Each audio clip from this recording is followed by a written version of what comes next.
Relationship में एक सबसे बड़ी प्रॉब्लम आती है कि सर वो इंसान मुझे कॉल नहीं करता है। एक्स्ट्रा मैरिटल में, रिलेशनशिप में और फिर मैरिड लाइफ में। अगर ऐसा हो रहा है कि क्यों हो रहा है भई? रिलेशनशिप में ये प्रॉब्लम आ क्यों रही है? सामने वाला इंसान हमें कॉल मैसेज कर क्यों नहीं रहा है? लेकिन अगर आपने इस वीडियो को देखा और सही से ध्यान से फॉलो भी किया, यकीन मानिए आज के बाद आपका पार्टनर कभी ऐसा नहीं करेगा कि वो आपको कॉल मैसेज ना करे। ऐसा नहीं करेगा वो इंसान आपके साथ ना रहे। ऐसा नहीं करेगा कि आपने उसको मैसेज कर दिया और रिप्लाई ना करे। मैं गारंटी के साथ कह सकता हूं, अगर आपने इस वीडियो में बताए गए एक-एक टिप्स को फॉलो कर लिया, यकीन मानिए आज के बाद कभी आपका पार्टनर आपकी कॉल इग्नोर नहीं करेगा। यही तो सबसे बड़ी प्रॉब्लम आती है कि भाई मुझे तो वो कॉल ही नहीं करता है सर। सर वो तो मुझे समझना ही नहीं चाहता, वो पहले मुझे बहुत सारी कॉल करता था, पहले मुझे बहुत सारे मैसेज करता था। रुको, रुको भाई, पेशेंस तो रखो। अगर ऐसे बेसब्र हो जाओगे तो फिर कैसे कॉल कर देगा? फिर आप उसको कॉल लगाते रहो, लगाते रहो, लगाते क्या होगा? रुको और इस वीडियो को देखो पहले, समझ रहे? और हाँ दोस्तों, अगर आप चैनल पर नए आए हैं तो चैनल को जरूर सब्सक्राइब करें और वीडियो को लाइक करें ताकि मैं आपके लिए बेहतर वीडियो लेकर आऊं। देखना चाहते हैं ना उस वीडियो को, तो फिर जल्दी से क्लिक करके चैनल को सब्सक्राइब कर दो, जल्दी से कर दो। कर दिया है ना? और लाइक भी करना है। और हाँ दोस्तों, अगर आप मुझसे बात करना चाहते हैं, बड़ी सीरियस बात है, तो आपको अपॉइंटमेंट लेना पड़ेगा, अपॉइंटमेंट बुक कराना पड़ेगा, उसका चार्ज होगा, वो आपको पता है। उसका चार्ज होता है और पेमेंट करके आप बात कर सकते हैं। अपॉइंटमेंट आपको मिल जाएगा। उस इंसान को अगर रिग्रेट फील कराना चाहते हैं, उस इंसान को एहसास कराना चाहते हैं जिस इंसान ने आपको हर्ट किया है। बहुत सारी प्रॉब्लम्स हो सकती हैं रिलेशनशिप में, थर्ड पार्टी भी हो सकती है, या कई बार ऐसा होता है हमारी मैरिड लाइफ में प्रॉब्लम आती है, या कई बार ऐसा होता है कि एक्स्ट्रा मैरिटल अफेयर हमारे लिए एक आफत बन जाता है। एक्स्ट्रा मैरिटल अफेयर में हम इसलिए गए थे कि वहां सुकून होगा, लेकिन सुकून छिन जाता है। और जब सामने वाला इंसान हमें चीट करना, रात दिन चीट करने लगता है, तो हमारे दिमाग में आता है कि भाई इस इंसान को पहले रिग्रेट फील कराना है, पहले इस इंसान को एहसास कराना है। तो उसके लिए आपको क्या करना है? कॉल बुक करा लेना। उस इंसान को रिग्रेट फील कराने में मैं बताऊंगा उसको क्या करना है, क्योंकि मेरा एक्सपीरियंस और आपका एक्सपीरियंस जमीन आसमान का अंतर है। मेरी साइकोलॉजी और आपकी साइकोलॉजी में जमीन आसमान का अंतर है। जब आप मेरे दिमाग का यूज करेंगे तो उस इंसान को बड़ा आसान हो जाएगा रिग्रेट फील कराना, बड़ा आसान हो जाएगा उसको रुलाना। समझ रहे हैं आप मेरी बात को? और हाँ दोस्तों, अगर उस इंसान ने आपके भरोसे को तोड़ा है, अगर उस इंसान ने आपको बहुत डीपली हर्ट किया है, जिस इंसान के लिए आप रात दिन रो रहे थे, जिस इंसान के लिए आपने सब कुछ किया, अपनी फैमिली से दुश्मनी कर ली, और आज आपकी फैमिली आपसे बात नहीं करती है, आज आपकी फैमिली वाले आपके साथ रहना नहीं चाहते, लेकिन इस इंसान ने आपको पूरे तरीके से रुला दिया है। क्यों भाई? बस ध्यान से मेरी बात को सुनना, और इस इंसान को एहसास कैसे कराना है वो भी मैं आपको बताऊंगा, एक एक पॉइंट आपको बताऊंगा। तो चलिए दोस्तों, थोड़ा ध्यान से। अब आपने कहा कि सर मैं क्या करूं? उस इंसान को रिग्रेट फील कराऊं, उस इंसान को एहसास कराऊं, उस इंसान को रुलाऊं? नहीं, कुछ नहीं करना है। कॉल बुक करा लेना, मैं आपके साथ हूं। जब तक उसको रिग्रेट फील नहीं होगा तो हम दम नहीं लेंगे, हम इकट्ठा होकर दोनों उसको रिग्रेट फील करा देंगे। चलिए दोस्तों, अपने टॉपिक पर आते हैं कि वो इंसान हमारे साथ इतनी चीटिंग करता क्यों है, वो किसी थर्ड पार्टी की वजह से हमें इग्नोर करता क्यों है, किसी थर्ड पार्टी की वजह से हमें लात मारता क्यों है। ये क्वेश्चन आपके सामने आज ऐसे खत्म हो जाएंगे कि दोबारा ऐसे क्वेश्चन नहीं उठेंगे आपके सामने। पहले समझ लेना भाई। एक बात बताइए, किसी बेहतर इंसान को लात मारी जाती है क्या? किसी बेहतर इंसान को छोड़ा जाता है कि अब आप कहेंगे सर मैं तो बेहतर हूं? हाँ बेहतर है। आप अपनी फैमिली की नजरों में बेहतर हैं, आप समाज की नजरों में बेहतर हैं, आप खुद की नजरों में बेहतर है। उस इंसान की नजरों में आपने अपनी वैल्यू जीरो कर ली है भाई। पहले थोड़ा गहरा तक सुनो बात को। आपने कहा कि सर मैं तो गवर्नमेंट जॉब में हूं। मैंने कब कहा कि गवर्नमेंट जॉब वाले सब होशियार होते हैं? मैंने कब कहा कि गवर्नमेंट जॉब वाले सब बेहतर होते हैं? बेहतर में और गवर्नमेंट जॉब में अंतर लगता है कब? अंतर है भाई जमीन आसमान का। अगर आपको यह लग रहा है कि गवर्नमेंट जॉब या फिर बहुत बेहतर बिजनेस करने वाला व्यक्ति समझदार होगा, कहां तक आप इस चीज को मान लोगे? और कैसे आप मान लोगे वो इमोशनल स्ट्रांग भी होगा? मैं तो नहीं मानता। मैं तो सुबह से शाम तक गवर्नमेंट जॉब वालों की काउंसलिंग करता हूँ। मेरे पास टोटल काउंसलिंग 90% गवर्नमेंट जॉब वालों की आती है। लेकिन मैं देखता हूँ वो पूरा दिन रोने के साथ-साथ परेशान भी रहते बेचारे। उसका रीज़न ये है कि उनको इमोशनली सपोर्ट नहीं मिलता और जहाँ से इमोशनल सपोर्ट मिलता है, वो अपने आप को झुकवा देते हैं, अपने आप को डुबो देते हैं, "लो भई पकड़ो, मुझे मारो।" यही हुआ है। और ये जब होता है तो सामने वाले इंसान के दिमाग की दही बन जाती है। समझना कैसे लोग परेशान होते हैं, मैं बताता हूँ। एक गवर्नमेंट जॉब में जो महिला है और अध्यापिका है, कैसे वो अपने आप को सामने वाले इंसान के सामने झुका देती है, लेकिन सामने वाला इंसान कभी उसकी वैल्यू नहीं समझता। रोती है, तड़पती है, अकेली होती है, लेकिन उस इंसान के ऊपर कोई फ़र्क नहीं पड़ता। ये जो महिला है, गवर्नमेंट जॉब में है और टीचर है, हैरानी की बात। इसका जो रिलेशनशिप है, एक ऐसे बंदे से है, जो जूते की दुकान चलाता है, हैरानी की बात। जूते की दुकान चलाता है भाई। और हैरानी की बात, बाय रिलीजन अलग है, बाय कास्ट अलग है, टोटल सब चीजें अलग है भाई। हैरानी की बात, वो बंदा मैरिड है और ये अनमैरिड है। थोड़ा ध्यान से सुन। शादी हो चुकी थी लगन, लेकिन हस्बैंड ने छोड़ दिया था। अनमैरिड ही मानोगे ना उसको। और हैरानी की बात यह है कि इस महिला की फैमिली बैकग्राउंड उस बंदे की अपेक्षा हाई, बहुत हाई लेवल की, टॉप लेवल की भाई। और ये बंदा,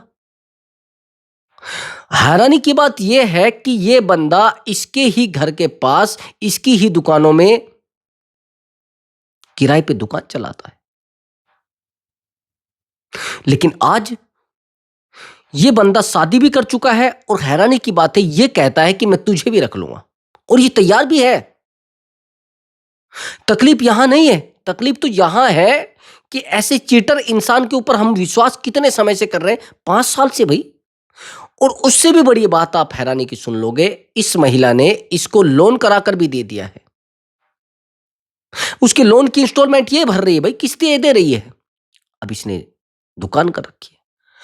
ये अपनी वाइफ से अलग होकर इससे बात करता है। ये कहती कोई बात नहीं, उसको भी रख लो और मुझे भी रख लो, इससे मिलता है 1 महीने में। अब यहां पर सुनना, इस महिला ने मुझसे बताया कि सर एक्चुअली मैं जिस रिलेशनशिप में हूं, वो एक एक्स्ट्रा मैरिटल अफेयर है और पहले हम लोग बड़े बेहतर रिलेशनशिप में थे, लेकिन इस बंदे ने मुझे बताया नहीं है कि मैं शादी कर रहा हूं। शादी करने के बाद जब फोटो देखे मैंने, तो मेरे पैरों नीचे से जमीन खिसक गई सर। मैंने इस इंसान के लिए क्या नहीं किया, मैंने इस इंसान को क्या नहीं दिया। अब ये इंसान मुझे कहता है कि भाई आप मुझे इरिटेट मत करो, आप मुझे बार बार कॉल मत करो। सर वो पहले पूरी पूरी रात मुझसे बात करता था, अब यही इंसान 7 बजे अपना मोबाइल बंद कर देता है। लेकिन सर मुझे तो उसकी आदत पड़ी हुई है ना, मैं कहाँ जाऊं। मुझे तो एडिक्शन है, मुझे, मैं बात नहीं करती तो मुझे एंजाइटी होने लगती। ऐसा होता भी है भाई, मैं भी जानता हूँ इस बात को। ऐसा होता है कि जब हम सामने वाले इंसान को बहुत प्यार करने लगते हैं, बहुत टाइम देने लगते हैं, लेकिन सामने वाला इंसान हमारी बात को नहीं समझता, सामने वाला इंसान हमारे इमोशन को नहीं समझता, तो बड़ी दुख होती है, बड़ी तकलीफ होती है। उस इंसान को हमारी बात समझ नहीं आती है, हम टूटने लगते हैं, हम परेशान होने लगते हैं। दुख की बात यही तो है। अब आप कहेंगे सर मैं स्टोरी क्यों सुना रहा हूं? मैं स्टोरी इसीलिए सुना रहा हूं कि अगर आपकी लाइफ में इस तरीके की चीजें हो रही हैं, तो हमने उन प्रॉब्लम्स को कैसे सोल्व किया है, कौन सा हमने ट्रीटमेंट उसको दिया है और किस ट्रीटमेंट से उसको क्या असर हुआ है। इसलिए मैं आपको एक एक चीज गहराई के साथ बता रहा हूं, तो उसको फॉलो आपको करना है, चीजें बेहतर होंगी। अब इसने कहा कि सर मैं नहीं रह पाती उसके बिना, और जिस दिन वो मुझसे बात नहीं करता सर, मुझे एंजाइटी होने लगती है। टोटल टाइम सर कॉल पर रहता है मेरे साथ, टोटल टाइम सर मुझे मैसेज करता रहता है, पानी पीता है तो मुझे बताता है। और हैरानी की बात यह है सर, अगर मैं पानी भी पीती हूँ तो उसको बताना होता है, मैं कब कहाँ गई, मैं किससे मिली, कॉलेज में कितने बजे मुझे जाना है ये छोड़कर आता है, कॉलेज से कब मुझे आना है ये मुझे लेकर आता है। मेरी फैमिली यहीं रहती है, मेरी फैमिली को पता नहीं, मेरी फैमिली वाले बड़े ख़राब हैं। लेकिन आज ये इंसान मुझे इस प्रकार से चीट कर चुका है, इस लेवल तक चीट कर चुका है, मेरा पूरा पैसा खा गया, 10 से 15 लाख। और आज मुझे कहता है कि तू बार-बार मुझे कॉल मत कर, तू बार-बार मुझे मैसेज मत कर, तू बार-बार मुझे कॉल करेगी तो मेरा इरिटेशन हो जाता है, मेरा दिमाग खराब हो जाता है, मैं ब्लॉक कर दूँगा तुझे। और सब अब तो हद आ चुकी है सर। अब तो ये मुझे ब्लॉक कर चुका है सर। अब तो ये मुझे ब्लॉक कर चुका है और हर जगह से ब्लॉक कर चुका है। रात में तो बिल्कुल मुझे ब्लॉक करके जाता है। दिन में 12 बजे आता है, 12 बजे मुझे एक मैसेज करता है। अगर मैं फ्री रहती हूँ तो मैं से बात कर लेता, नहीं तो नहीं करता। अब तकलीफ की बात ये नहीं है कि ये महिला फँसी है या इसको फँसाया गया है। तकलीफ की बात ये है कि सामने वाला इंसान कितना माइंड गेम खेलने वाला है, कि वो दूसरी शादी भी कर चुका है और इसको भी कह रहा है कि भाई मैं तेरे साथ भी रहूंगा। इसको सही मानने के रिश्ते को आप मानने हैं कि इसमें ईमानदारी है? आप मानते हैं कि इस रिश्ते में लॉयल्टी है? मानते हैं क्या? मैं तो नहीं मानता। मैं नहीं मानता कि इस रिश्ते में लॉयल्टी है। मैं नहीं मानता इस रिश्ते में बेहतर चीजें हैं। इस रिश्ते में बिल्कुल लॉयल्टी नहीं है। अगर लॉयल्टी इस रिश्ते में होती तो रिश्ता 100 के 100% बेहतर हो जाता। लॉयल्टी खत्म हो चुकी है रिश्ते में। लॉयल्टी बिल्कुल नहीं है और आप लॉयल्टी सोच रहे हैं इसमें। अब इसने कहा कि सर अगर लॉयल्टी नहीं है तो मैं चाहती हूं कि इस इंसान को रिग्रेट फील हो। मैंने कहा आप रुक जाओगे? इसने कहा कि सर हाँ रुक जाऊंगा। मैंने कहा पेशेंस है आपके अंदर? कि हाँ सर पेशेंस है। मैंने कहा अगर पेशेंस आपके अंदर है तो इस इंसान को रिग्रेट फील कराना मेरा काम है। इसने कहा कि सर सच में रिग्रेट फील हो जाएगा? हाँ हो जाएगा। इसने मुझे पेमेंट किया, सब चीजें की और बात भी की 1 सप्ताह तक। लेकिन दुख की बात, जैसे उसका कॉल आता था ये कॉल उठा लेती थी। मैं इसको रोकता था भी रुकिए, ज्यादा जल्दी मत करिए कॉल उठाने की। ये उठा लेती तो डरती थी कहीं ये चला ना जाए, कहीं ये मुझे छोड़कर ना चला जाए। अब ये महिला पैसा भी जमा कर देती है, सब चीजें कर देती, लेकिन इस बंदे को छोड़ नहीं पाती और इस बंदे को रिग्रेट फील नहीं करा पाती और ये मुझसे बात करना बंद कर देती है। उससे बात नहीं करती, ना उसको रिग्रेट फील कराना चाहती। अब तकलीफ यहां तक कहां बढ़ी थी? अब तक तकलीफ तो अब बढ़ने वाली थी। अब ये मेरे पास कॉल करती है लगभग 10 महीने के बाद। अब जब उस लड़के की वाइफ पर बच्चा हो जाता है, एक बेटा हो जाता है, अब ये मेरे पास कॉल करती है। अब यहां तक चीजें नहीं है, अब चीजें बड़ी अलग हो चुकी हैं। अब चीजें अलग इसलिए हो चुकी हैं कि ये इस लड़के का कहना था कि मैं अपनी वाइफ से फिजिकल नहीं होता हूं, मैं अपनी वाइफ के पास सोता नहीं हूं, मैं अपनी वाइफ के साथ बिल्कुल भी कोई नाजायज संबंध नहीं रखता हूं और ना मेरा कोई फिजिकल उससे रिलेशन है। मैं तो आपके साथ हूं, मैं तो आप ही के साथ रहना चाहता हूं, मेरा कोई लेना देना नहीं, मेरी शादी जबरदस्ती हुई है। मैं आपसे एक सवाल करना चाहता हूं, अगर शादी जबरदस्ती हुई है तो जबरदस्ती सो सकते हैं क्या? अब यही चीज मैंने इसको बोली कि भाई, इसने कहा कि सर मुझे विश्वास नहीं हो रहा है उस इंसान का। अब मैं रो चुकी हूं, मैं परेशान हो चुकी। तो जैसे इसने मुझे लगभग 10 या 12 महीने के बाद कॉल किया तो मुझे लगा कि अब क्या करना चाहिए। मैंने कहा देखो मैं ट्रीटमेंट तो दे दूंगा, लेकिन ट्रीटमेंट ऐसा होना चाहिए कि आपके अंदर उतनी ताकत होनी चाहिए, उतनी एनर्जी होनी चाहिए कि अगर वो सामने भी बैठा है तो उसको तुम लात मार दो। अगर वो सामने भी बैठा है तो उसको कह दो कि दफा हो जाओ मेरी जिंदगी से। अगर वो सामने बैठकर भी आपको कह रहा है कि देखो भाई मेरा काम नहीं चलेगा, तो उसको कहो जाओ भागो भाई, क्या मतलब है आपका? मैंने कहा कि आप उससे स्ट्रोंग हो। इसने कहा कि सर उस पैसे का क्या होगा जो उसको मैंने दिया है, वो पैसे कैसे दे देगा? मैंने कहा छोड़ दो। इसने कहा सर ऐसे कैसे छोड़ सकती हूं मैं, मेरी 5 साल की कमाई है। मैंने कहा 5 साल की कमाई को साइड कर दीजिए, जिस तरीके की आज आपकी हालत है आप 6 महीने भी नहीं जिएंगे, 4 महीने भी नहीं जिएंगे। इसने कहा सर मुझे नहीं पता, मुझे तो उसको रिग्रेट फील कराना है। आप हैरान हो जाएंगे। मैंने कहा कि आज के बाद आप इसकी कॉल मत उठाना और आज इसको मैसेज करके बोल दो भाई मेरा पैसा कब वापस करोगे, मुझे 2 दिन के अंदर अंदर मुझे पूरा पैसा चाहिए। और फिर इसकी कॉल मत उठाना। अब वो जैसे मैसेज करती है धड़ाधड़ कॉल पर कॉल, कॉल पर कॉल, कॉल पर कॉल, कम से कम 20 कॉल कर देता है। अब इसको मैंने कहा कि थोड़ा स्ट्रांगली बोलो, थोड़ा ताकत के साथ बोलो, थोड़ा शक्ति के साथ बोलो। इसको बोलो कि भाई देखो, मैं तुझसे कोई बात नहीं करना चाहती, मेरे पैसे से रिलेटेड बात करो, मुझे समझाने की बात मत करो, मुझे मनाने की बात मत करो। पैसा बताओ कब डालोगे? मैं घर आऊंगी और पैसा मुझे आपकी वाइफ के सामने चाहिए, मुझे नहीं लेना देना। तू किससे शादी कर रहा है, तू किसके साथ रह रहा है, तू किसके साथ सो रहा है, मुझे खुशी है, लेकिन मेरा पैसा मुझे वापिस कर दो। फैमिली बजट तो था इतना, लेकिन इसको आदत थी लूटने की, पहले भी किसी को लूटा था। अब माइंड गेम इस तरीके से खेला गया, वो इसके पास आया, इसके सामने रोने लग गया, इसके सामने ऐसे रोने लग गया, गिड़गिड़ाने लग गया कि यार ऐसे नहीं होगा, मैं नहीं तुझे छोड़ के जाऊंगा, मैं उस वाइफ को भी छोड़ दूंगा। अब आप हैरान हो जाएंगे, इससे भी बड़ी नौटंकी रच दी गई। इसने अपनी वाइफ को बता दिया, और वाइफ को बता दिया कि एक महिला है जो मुझे जबरदस्ती अपने साथ रहने को मजबूर करती है। इसकी वाइफ को इस लड़की को कॉल आता है कि तू मेरे हस्बैंड को कैसे ऐसे परेशान कर सकती है, तू मेरे हस्बैंड को कैसे परेशान कर सकती है। तो हैरानी की बात यह थी कि ये लड़का इतने माइंड गेम खेल गया कि जिसकी कोई हद नहीं। अब जैसे वो महिला आती है, वो इस महिला के साथ फाइट करने आ जाती है फैमिली छोड़कर।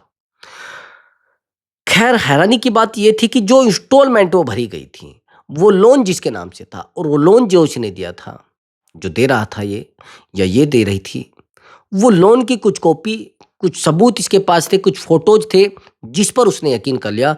नहीं तो मेरे भाई, यकीन करना बड़ा मुश्किल था। अब ये बंदा इसको चीट पर चीट फिर 2 दिन बाद इसको मना लेता है, और ये मान भी जाती है भाई।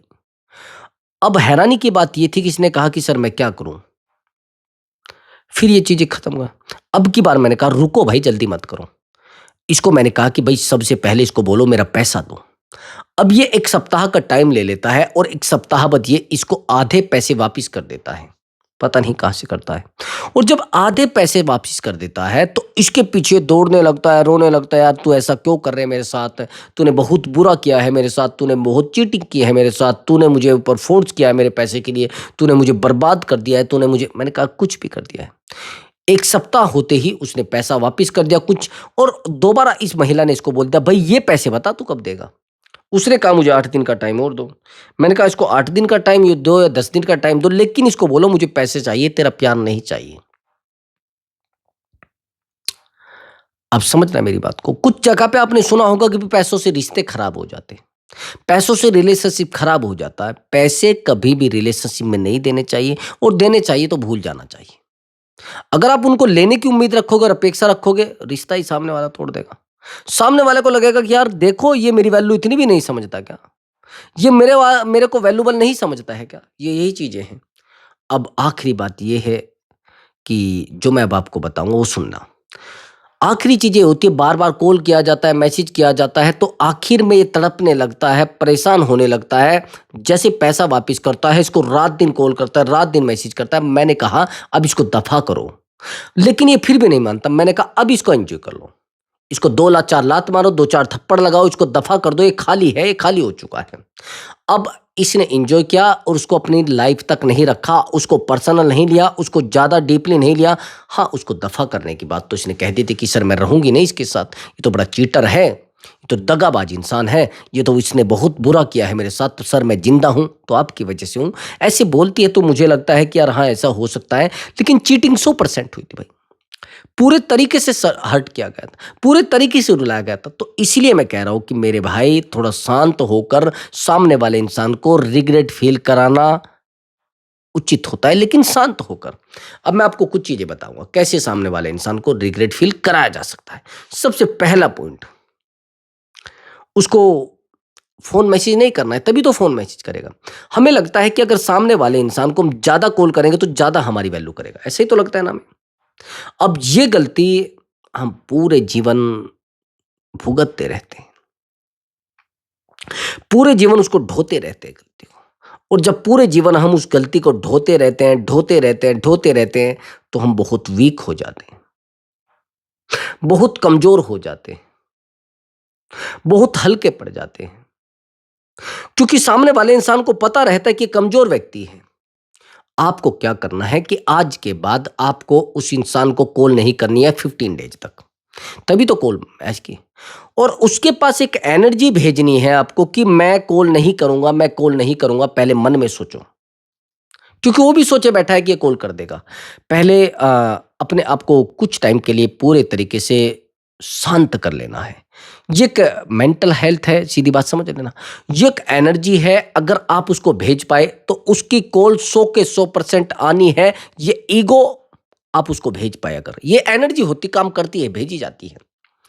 समझना मेरी बात को। अभी आपको क्या सोचना है, एक ऐसी जगह पर बैठ जाना है जहाँ पर आप बिल्कुल अकेले बैठ सके, आपकी एनर्जी पॉजिटिव हो सके, नेगेटिव विचार बिल्कुल पूरे तरीके से साइड कर देना। अब आपको विचार क्या करना है कि मैं उसका नाम लेकर कि मैं तुम्हें कॉल नहीं करूँगा, मैं तुम्हें कॉल नहीं करूँगा और ना आज के बाद मैं तुमसे मिलूँगा। मैं तुम्हें कॉल नहीं करूँगा, ना आज के बाद मैं तुम्हें मिलूँगा। और हे यूनिवर्स, ये संदेश मेरी गर्लफ्रेंड तक पहुँचा दीजिए, मेरे पार्टनर तक पहुँचा दीजिए। ये संदेश मेरे पार्टनर मेरे पार्टनर के पास पहुँचा दीजिए। मैं उसको कॉल नहीं करूँगा, मैं बिल्कुल कॉल नहीं करूँगा, मैं उसको मैसेज नहीं करूँगा, मैं उसको कॉल नहीं करूँगा, मैं उसको मैसेज नहीं करूँगा। अगर आप इस बात को रिपीट कम से भी कम 1 बार में, दिन में कम से कम 2 बार करना है और कम से भी कम 1 बार में अगर आप इसको रिपीट कर देते 50 बार, ओनली 50 बार, मैं गारंटी ले सकता हूं कि उस इंसान को आपको कॉल करना ही पड़ेगा, करना ही पड़ेगा। अभी मैं एक रिश्ते की काउंसलिंग कर रहा था, ये एक एक्स्ट्रा मैरिटल अफेयर है। इसने कहा कि सर वो मुझे कॉल करेगी क्या? मैंने कहा शाम तक कर देगी। इसने कहा सर वो मुझे मैसेज करेगी क्या? हाँ, कल तक कर देगी। जब हम सामने वाले इंसान की साइकोलॉजी को कनेक्ट कर पाते हैं, सामने वाले की साइकोलॉजी को हम पकड़ पाते हैं, तो फिर वो इंसान हमारी बात को कहीं भी हो सुनता है, कहीं भी हो बातों को समझता भी है। लेकिन हम लोग क्या करते हैं, हम तो अपनी एनर्जी को वीक करे बैठे हैं ना, हम तो अपनी एनर्जी को कम करे बैठे हैं। तो आपको कैसे भी करके जितने चाहे ट्रीटमेंट आप सामने वाले इंसान को दीजिए। अगर आप ट्रीटमेंट सामने वाले इंसान को दोगे तो सामने वाले इंसान को आपको पॉजिटिविटी शो करानी पड़ेगी। जब तक आप पॉजिटिविटी शो नहीं करेंगे तब तक सामने वाले इंसान को रिग्रेट फील नहीं होगा। ये बात लिख लेना मेरी।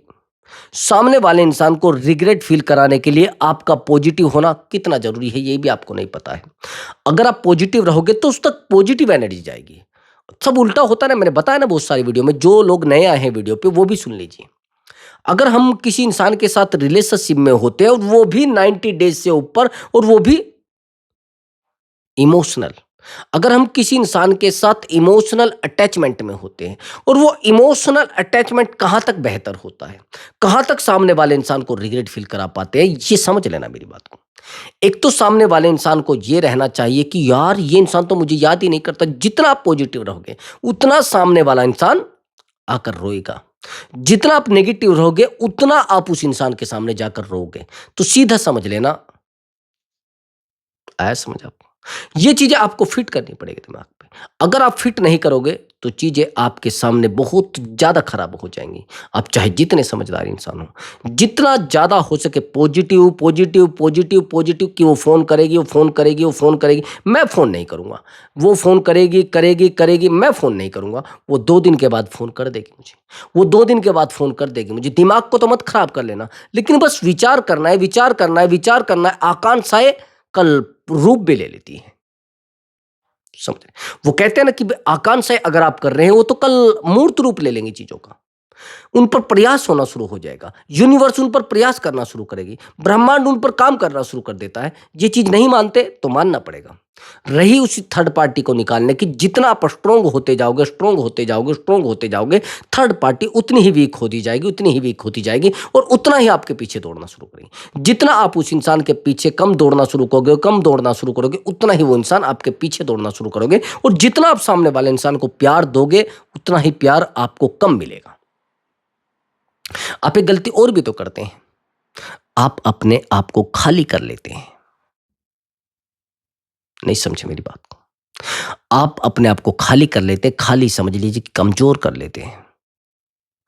अच्छा एक बात बताइए, आज आपके पास प्यार है तो लोग मांगेंगे और आप दे भी सकते हैं। आप क्या करते हैं कि सामने वाले इंसान को प्यार दे देकर आप अपने आप को खाली कर लेते हैं। और जब आप अपने आप को खाली कर लेते हैं तो सामने वाले इंसान को कितना भी समझाओगे कुछ नहीं होगा। सामने वाले इंसान को कितना भी मनाओगे कुछ नहीं होगा। बस आप समझाते जा रहे हैं, अपने आप को समझाते क्या है। थोड़ा चुप होकर, थोड़ा शांत होकर उसको रिग्रेट फील कराने के लिए आपका बेहतर होना बहुत ज़्यादा ज़रूरी है। आपका स्ट्रोंग होना बहुत ज़्यादा ज़रूरी है। अगर आप स्ट्रोंग नहीं रहोगे तो चीज़ें आपके हाथ से छूट जाएँगी, चीज़ें आपके हाथ से बिगड़ जाएँगी। लेकिन आप गलती क्या करते हैं वो आपको पता नहीं। आप गलती ये करते हैं कि बार-बार जाकर आप अपने आप को वहाँ पर वीक साबित करते हैं, कमज़ोर साबित करते हैं और ये कमज़ोरी एक एनर्जी के रूप में उस इंसान तक पहुँचती है। उसको पता लग जाता है कि ऐसा कैसे हो गया भाई? ऐसा कैसे हो सकता है कि वो इंसान हमसे दूर चला गया है, वो इंसान हमारे पास रहा है, हम उसके पास हैं। बिल्कुल नहीं होगा ऐसा।